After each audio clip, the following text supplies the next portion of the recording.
അയോധ്യയിൽ പ്രാണപ്രതിഷ്ഠ നടക്കുന്ന ജനുവരി 22 രാഷ്ട്ര ഉത്സവമായി ആചരിക്കുമെന്ന് ഉത്തർപ്രദേശ് മുഖ്യമന്ത്രി യോഗി ആദിത്യനാഥ്.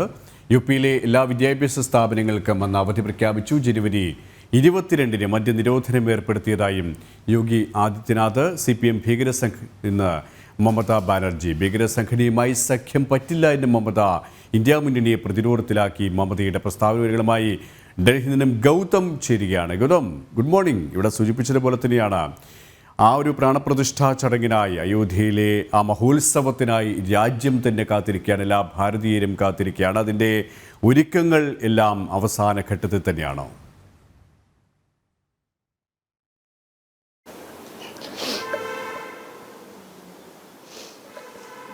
KP, ഈ ജനുവരി 22 പ്രാണപ്രതിഷ്ഠാ ദിനം രാഷ്ട്ര മഹോത്സവമായി ആചരിക്കാനാണ് ഉത്തർപ്രദേശ് സർക്കാരിൻ്റെ തീരുമാനം.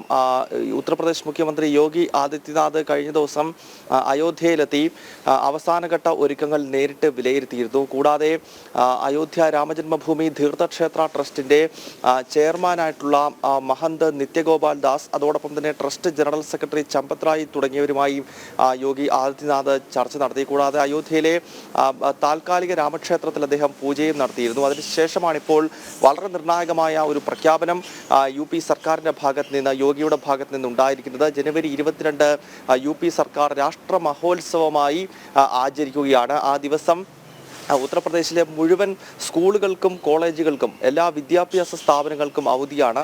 ഈ പ്രാണപ്രതിഷ്ഠാ ചടങ്ങ് TV-യിൽ ഉൾപ്പെടെ ഇരുന്ന് നേരിട്ട് കാണുന്നതിനും ഒപ്പം എല്ലാവരുടെയും ഗ്രാമങ്ങളിലെ ക്ഷേത്രങ്ങളിൽ പോയി പ്രത്യേക പൂജകൾ എല്ലാ മഹാക്ഷേത്രങ്ങളിലും നടക്കുന്നുണ്ട്. അതിലെല്ലാം പങ്കെടുക്കുന്നതിന് വേണ്ടിയാണ് ഈ വിദ്യാഭ്യാസ സ്ഥാപനങ്ങൾക്ക് ജനുവരി 22 UP സർക്കാർ ഇപ്പോൾ അവധി നൽകിയിരിക്കുന്നത്. മാത്രമല്ല, ജനുവരി 22-ന് മദ്യനിരോധനം ഉത്തർപ്രദേശിൽ ഏർപ്പെടുത്തിയിരിക്കുന്നു. അന്നത്തെ ദിവസം ഒരു ലിക്കർ ഷോപ്പുകളും തുറന്ന് പ്രവർത്തിക്കത്തില്ല. മാത്രമല്ല, മദ്യം അനധികൃതമായി വിൽക്കുന്നത് ഉൾപ്പെടെ തടയാൻ കടുത്ത നടപടികൾ ഉണ്ടാകും. മദ്യനിരോധനമായി ജനുവരി 22 മാറുകയാണ്. അങ്ങനെ വലിയൊരു തയ്യാറെടുപ്പ് UP സർക്കാരിൻ്റെ ഭാഗത്ത് നിന്നും ഈ പ്രാണപ്രതിഷ്ഠയുമായി ബന്ധപ്പെട്ട് നടക്കുന്നു എന്നതാണ് വളരെ ശ്രദ്ധേയമായ ഘടകം. ഒരുപക്ഷെ മറ്റ് പല സംസ്ഥാനങ്ങളും, പ്രത്യേകിച്ച് BJP ഭരണത്തിലിരിക്കുന്ന മറ്റ് ചില സംസ്ഥാനങ്ങൾ കൂടി UP സർക്കാരിന് പിന്നാലെ സ്കൂളുകൾക്കും മറ്റും ഈ ദിവസം അവധി നൽകാനുള്ള ഒരു സാധ്യതയുണ്ട്. കാരണം UP-യിൽ മാത്രമല്ല, പ്രാണപ്രതിഷ്ഠ ദേശീയ തലത്തിൽ തന്നെ ഒരു വലിയ ഉത്സവമായി, മറ്റൊരു ദീപാവലിയായി അതിനെ